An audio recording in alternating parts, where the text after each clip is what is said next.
नमस्कार, दृष्टि आईएएस के टुडेज जी के प्रोग्राम में आपका स्वागत है। सबसे पहले पिछले सेशन का रिकैप देखते हैं। पहला प्रश्न था, निम्नलिखित कथनों पर विचार कीजिए। 1. नोबेल पुरस्कार केवल भौतिकी, रसायन विज्ञान, फिजियोलॉजी अथवा चिकित्सा, साहित्य और शांति के क्षेत्र में दिया जाने वाला एक प्रतिष्ठित पुरस्कार है। 2. डायनामाइट का आविष्कार अल्फ्रेड नोबेल ने किया था। 3. नोबेल पुरस्कार मरणोपरांत नहीं दिए जाते हैं। उपर्युक्त में से कौन सा या से कथन सही है या फिर है?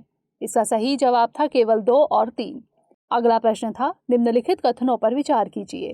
1. टाटा समूह ने 1932 में एयर इंडिया की शुरुआत की, लेकिन 1947 में जब भारत को स्वतंत्रता मिली थी तब सरकार ने इसका राष्ट्रीयकरण कर दिया था। 2. एयर इंडिया भारत का सबसे बड़ा अंतर्राष्ट्रीय वाहक यानी इंटरनेशनल कैरियर है।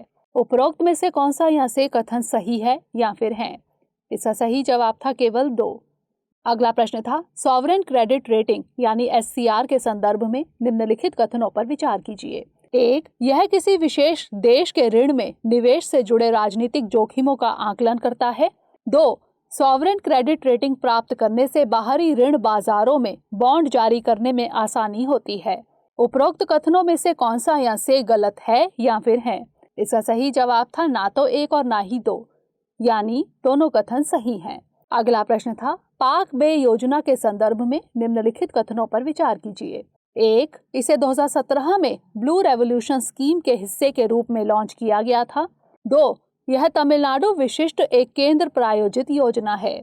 उपरोक्त कथनों में से कौन सा या से सही है या फिर है? इसका सही जवाब था दोनों 1 और 2। अगला प्रश्न था, निम्नलिखित में से कौन सी रिपोर्ट विश्व बैंक द्वारा जारी की जाती है? 1. मानव पूंजी सूचकांक, 2. विश्व विकास रिपोर्ट, 3. वैश्विक जोखिम रिपोर्ट। नीचे दिए गए कूट का प्रयोग कर सही उत्तर चुनिए। इसका सही जवाब था केवल 1 और 2।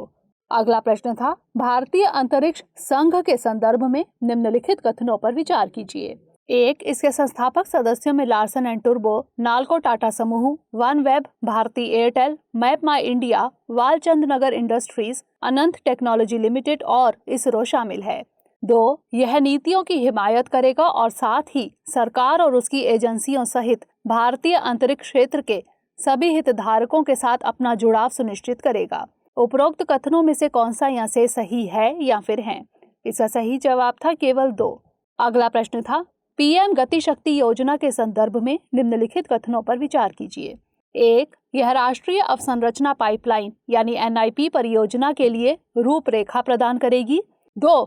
यह स्थानीय विनिर्माताओं की वैश्विक पहुंच और उनके दुनिया भर में अपने समकक्षों के साथ प्रतिस्पर्धी बनाने में सहायक होगी। उपर्युक्त में से कौन सा या से कथन सही है या फिर है? इसका सही जवाब था 1 और 2 दोनों। अगला प्रश्न था, चुशूल घाटी के संबंध में निम्नलिखित कथनों पर विचार कीजिए। 1. चुशूल उपक्षेत्र पूर्वी लद्दाख में पैंगोंग त्सो झील के उत्तर में स्थित है। 2. इसके अंतर्गत ब्लैक टॉप और हेलमेट टॉप शामिल हैं। उपर्युक्त में से कौन सा या से कथन गलत है या फिर है? इसका सही जवाब था केवल 1।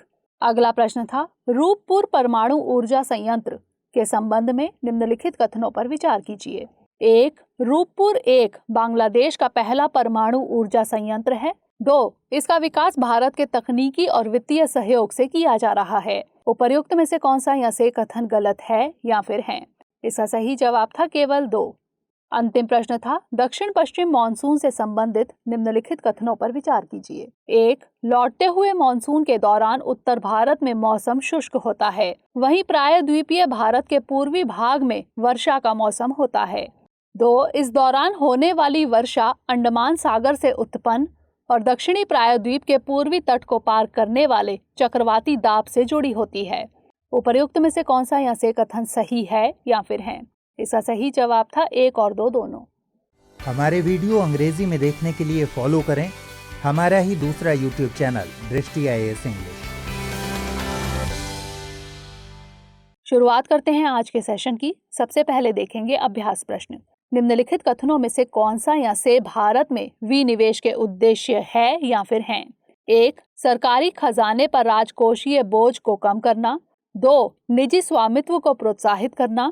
3. बाजार में प्रतिस्पर्धा को बनाए रखना और बढ़ावा देना। उपर्युक्त में से कौन सा या से कथन सही है या फिर है? केवल एक और दो, केवल 2 और 3 या फिर 1, 2 और 3? इसका सही जवाब है ऑप्शन डी, 1, 2 और 3। विनिवेश का अर्थ है सरकार द्वारा सामान्यतः केंद्र और राज्य के सार्वजनिक क्षेत्र के उद्यम, परियोजनाओं या दूसरी अचल संपत्ति की बिक्री या लिक्विडेशन करना। भारत में विनिवेश के मुख्य उद्देश्य हैं सरकारी खजाने पर राजकोषीय बोझ को कम करना, सार्वजनिक वित्त में सुधार, निजी स्वामित्व को प्रोत्साहित करना, विकास कार्यक्रम की फंडिंग करना और बाजार में प्रतिस्पर्धा को बनाए रखना और बढ़ावा देना। इसलिए विकल्प डी सही है। तो इस तरह इस प्रश्न का सही जवाब है ऑप्शन डी, 1, 2 और 3, यानी सभी कथन सही हैं। आज के सेशन का पहला प्रश्न है, निम्नलिखित कथनों पर विचार कीजिए। 1. बाल विवाह की रोकथाम सतत विकास लक्ष्य 3 का हिस्सा है, जो लैंगिक समानता और सभी महिलाओं और लड़कियों के सशक्तिकरण से संबंधित है। 2. बाल विवाह निषेध अधिनियम 1929 भारत में बाल विवाह की प्रथा पर रोक लगाता है। उपरोक्त में से कौन सा या से कथन सही है या फिर है? केवल 1, केवल 2, 1 और 2 दोनों, या फिर ना तो 1 और ना ही 2? इसका सही जवाब है ऑप्शन बी, केवल 2। सेव द चिल्ड्रन रिपोर्ट के मुताबिक दक्षिण एशिया में हर साल बाल विवाह से संबंधित 2000 मौतें होती हैं, जबकि पूर्वी एशिया और प्रशांत क्षेत्र में हर साल बाल विवाह से संबंधित 650 मौतें एवं लैटिन अमेरिकी और कैरिबियाई क्षेत्र में 560 मौतें होती हैं। बाल विवाह की रोकथाम सतत विकास लक्ष्य 5 का एक हिस्सा है, जो लैंगिक समानता और सभी महिलाओं और लड़कियों के सशक्तिकरण से संबंधित है। इसलिए कथन 1 गलत है। बाल विवाह निषेध अधिनियम 1929 भारत में बाल विवाह की प्रथा पर रोक लगाता है, इसलिए कथन 2 सही है। तो इस तरह इस प्रश्न का सही जवाब है ऑप्शन बी, केवल 2। अगला प्रश्न है, निम्नलिखित कथनों पर विचार कीजिए। 1. रेड सैंडर्स यानी पेटेरोकार्पस सैंटालिनस केवल पूर्वोत्तर भारत में पाए जाते हैं। 2. रेड सैंडर्स का IUCN स्टेटस एंडेंजर्ड है। उपरोक्त में से कौन सा या से कथन गलत है या फिर है? केवल 1, केवल 2, 1 और 2 दोनों, या फिर ना तो 1 और ना ही 2? इसका सही जवाब है ऑप्शन सी, 1 और 2 दोनों, यानी दोनों कथन गलत हैं। चल रहे आजादी का अमृत महोत्सव पहल के एक हिस्से के रूप में केंद्रीय ग्रामीण विकास और पंचायती राज मंत्री ने हाल ही में चंदन की खेती और इसके स्वास्थ्य के प्रबंधन पर एक प्रशिक्षण कार्यक्रम का उद्घाटन किया। रेड सैंडर्स दक्षिण भारत में पतझड़ वनों में पाए जाते हैं, इसलिए कथन 1 गलत है। इसका IUCN स्टेटस नियर थ्रेटन्ड है, इसलिए कथन 2 भी गलत है। तो इस तरह इस प्रश्न का सही जवाब है ऑप्शन सी, 1 और 2 दोनों। अगला प्रश्न है, लूखा नदी के संबंध में निम्नलिखित कथनों पर विचार कीजिए। 1. यह मेघालय के पूर्वी जयंतिया पहाड़ियों के दक्षिणी भाग में स्थित है। 2. यह लूनर नदी या वहाँ लूनर से पानी प्राप्त करती है। ऊपर दिए गए कथनों में से कौन सा या से सही है या फिर है? केवल 1, केवल 2, 1 और 2 दोनों, या फिर ना तो 1 और ना ही 2? इसका सही जवाब है ऑप्शन सी, 1 और 2 दोनों, यानी दोनों कथन सही हैं। हाल ही में मेघालय सरकार ने दावा किया है कि एक डिटॉक्सिंग पायलट प्रोजेक्ट ने लूखा नदी को समाप्त होने से बचा लिया। यह मेघालय के पूर्वी जयंतिया पहाड़ियों के दक्षिणी भाग में स्थित है, जहां मेघालय की अधिकांश कोयला खदानें मौजूद हैं, इसलिए कथन 1 सही है। यह लूनर नदी एवं नीचे बहने के दौरान नरपुह रिजर्व फॉरेस्ट एवं इस क्षेत्र की पहाड़ियों से निकलने वाली छोटी धाराओं से पानी प्राप्त करती है, इसलिए कथन 2 सही है। तो इस तरह इस प्रश्न का सही जवाब है ऑप्शन सी, 1 और 2 दोनों। अगला प्रश्न है, तिमाही रोजगार सर्वेक्षण के संबंध में निम्नलिखित कथनों पर विचार कीजिए। 1. यह सर्वेक्षण श्रम ब्यूरो द्वारा जारी किया जाता है। 2. इसमें संगठित क्षेत्रों में 10 या अधिक श्रमिकों को रोजगार देने वाले प्रतिष्ठान शामिल किए जाते हैं। 3. यह सर्वेक्षण केवल विनिर्माण और निर्माण क्षेत्रों के लिए किया जाता है। उपरोक्त में से कौन सा या से कथन सही है या फिर है? केवल 1 और 2, केवल 2, केवल 1 और 3, या फिर 1, 2 और 3? इसका सही जवाब है ऑप्शन ए, केवल 1 और 2। हाल ही में श्रम ब्यूरो ने अप्रैल से जून 2021 की पहली तिमाही के लिए तिमाही रोजगार सर्वेक्षण यानी क्वार्टरली एम्प्लॉयमेंट सर्वे QES के परिणाम जारी किए, इसलिए कथन 1 सही है। लेबर ब्यूरो श्रम और रोजगार मंत्रालय के अंतर्गत आता है। इसमें 9 संगठित क्षेत्रों में 10 या अधिक श्रमिकों को रोजगार देने वाले प्रतिष्ठान एस्टैब्लिशमेंट शामिल किए जाते हैं, इसलिए कथन 2 सही है। ये 9 सेक्टर मैन्युफैक्चरिंग, कंस्ट्रक्शन, व्यापार, परिवहन, शिक्षा, स्वास्थ्य, एकोमोडेशन एवं रेस्टोरेंट, IT, BPO, वित्तीय सेवा गतिविधियां हैं, इसलिए कथन 3 गलत है। तो इस तरह इस प्रश्न का सही जवाब है ऑप्शन ए, केवल 1 और 2। अगला प्रश्न है, global multi dimensional poverty index यानी वैश्विक बहुआयामी गरीबी सूचकांक के संबंध में निम्नलिखित कथनों पर विचार कीजिए। 1. यह सूचकांक विश्व बैंक द्वारा जारी किया जाता है। 2. इसमें संकेतकों के रूप में शिक्षा, स्वास्थ्य और जीवन स्तर का उपयोग किया जाता है। 3. एक व्यक्ति को मल्टी डायमेंशनली गरीब कहा जाता है यदि वह 1/3 या इससे अधिक भारित संकेतकों से वंचित होता है। उपरोक्त में से कौन सा यहाँ से कथन सही है या फिर है? केवल 1, केवल 1 और 3, केवल 2 या फिर केवल 2 और 3? इसका सही जवाब है ऑप्शन डी, केवल 2 और 3। हाल ही में संयुक्त राष्ट्र विकास कार्यक्रम यानी UNDP और OPHI यानी Oxford poverty and human development initiative द्वारा global multi dimensional poverty index 2021 जारी किया गया, इसलिए कथन 1 गलत है। इसमें संकेतकों के रूप में शिक्षा, स्वास्थ्य और जीवन स्तर का उपयोग किया जाता है। एक व्यक्ति को मल्टी डायमेंशनली गरीब कहा जाता है यदि वह 1/3 या इससे अधिक भारित संकेतकों से वंचित होता है, इसलिए कथन 3 सही है। जो लोग आधे या अधिक भारित संकेतकों से वंचित हैं, उन्हें एक्सट्रीम मल्टी डायमेंशनल पुअर माना जाता है। तो इस तरह इस प्रश्न का सही जवाब है ऑप्शन डी, केवल 2 और 3। अगला प्रश्न है, अफगानिस्तान पर हुए G20 नेताओं के असाधारण वर्चुअल शिखर सम्मेलन के संदर्भ में निम्नलिखित कथनों पर विचार कीजिए। 1. इसमें मुख्यतः 3 बिंदुओं पीपल यानी लोग, प्लैनेट यानी ग्रह, समृद्धि यानी प्रॉस्पेरिटी पर फोकस किया गया। 2. इसकी मेजबानी USA ने की। उपर्युक्त में से कौन सा यहाँ से कथन सत्य है या फिर है? केवल 1, केवल 2, 1 और 2 दोनों, या फिर ना तो 1 और ना ही 2? इसका सही जवाब है ऑप्शन ए, केवल 1। प्रधानमंत्री श्री नरेंद्र मोदी ने अफगानिस्तान पर हुए G20 नेताओं के असाधारण वर्चुअल शिखर सम्मेलन में वर्चुअली भाग लिया। इस बैठक की मेजबानी इटली ने की, इसलिए कथन 2 गलत है। इस बैठक में अफगानिस्तान में सुरक्षा एवं मानवीय जरूरतों को लेकर चर्चा की गई। इसमें मुख्यतः 3 बिंदुओं पीपल यानी लोग, प्लैनेट यानी ग्रह, समृद्धि यानी प्रॉस्पेरिटी पर फोकस किया गया, इसलिए कथन 1 सही है। इस सम्मेलन में आतंकवाद और मानव अधिकारों को लेकर भी चर्चा की गई। तो इस तरह इस प्रश्न का सही जवाब है ऑप्शन ए, केवल 1। अगला प्रश्न है, राष्ट्रीय मानवाधिकार आयोग के संदर्भ में निम्नलिखित कथनों पर विचार कीजिए। 1. NHRC के अध्यक्ष और सदस्यों की नियुक्ति राष्ट्रपति द्वारा की जाती है। 2.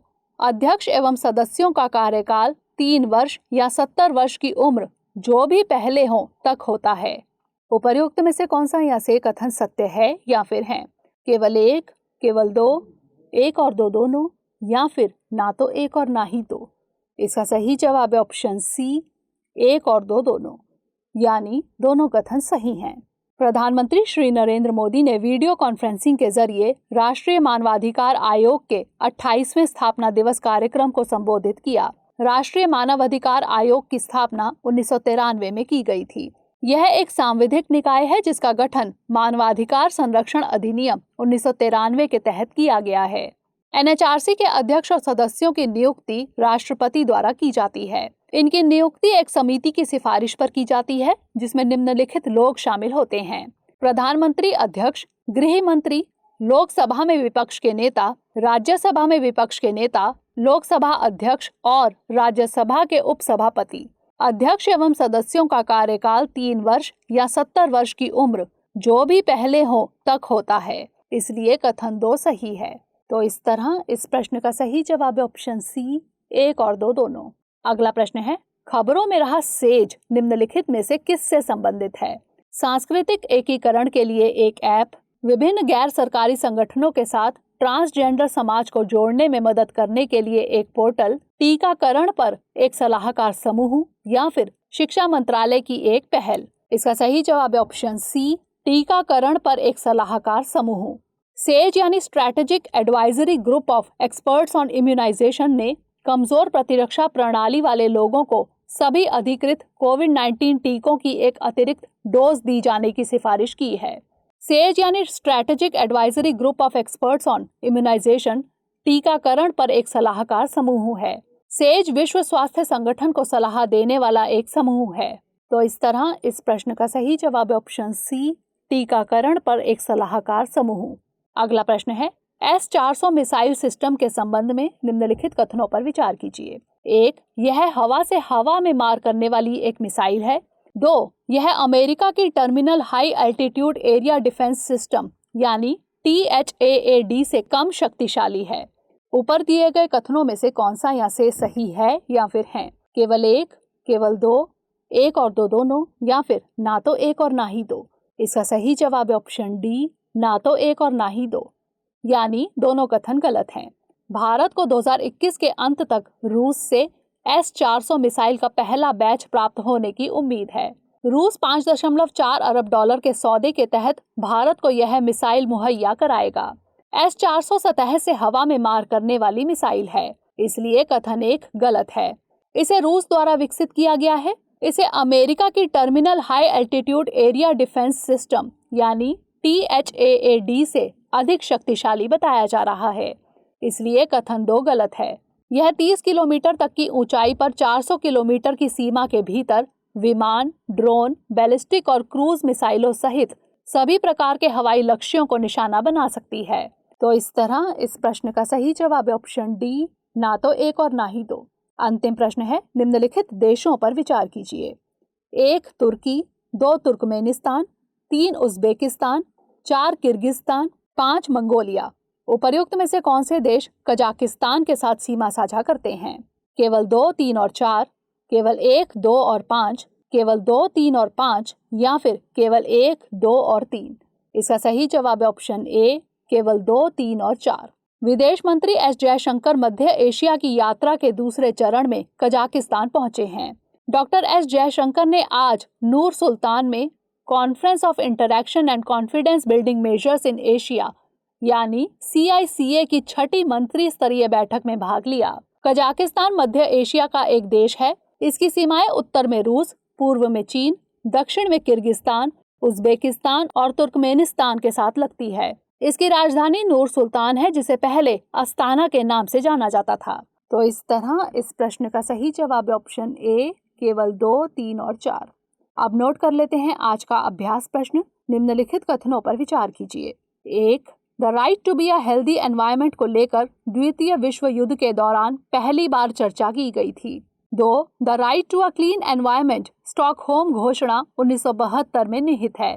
3. भारतीय संविधान पर्यावरण संरक्षण को संवैधानिक दर्जा प्रदान करने वाला दुनिया का पहला संविधान है। ऊपर दिए गए कथनों में से कौन सा या से सही है या फिर हैं? केवल 1 और 2, केवल 2 और 3, केवल 3, या फिर 1, 2 और 3। इसका उत्तर हमें कमेंट सेक्शन में जरूर भेजिएगा। अगले सेशन में नए प्रश्नों के साथ मिलेंगे। तब तक के लिए stay safe and stay motivated.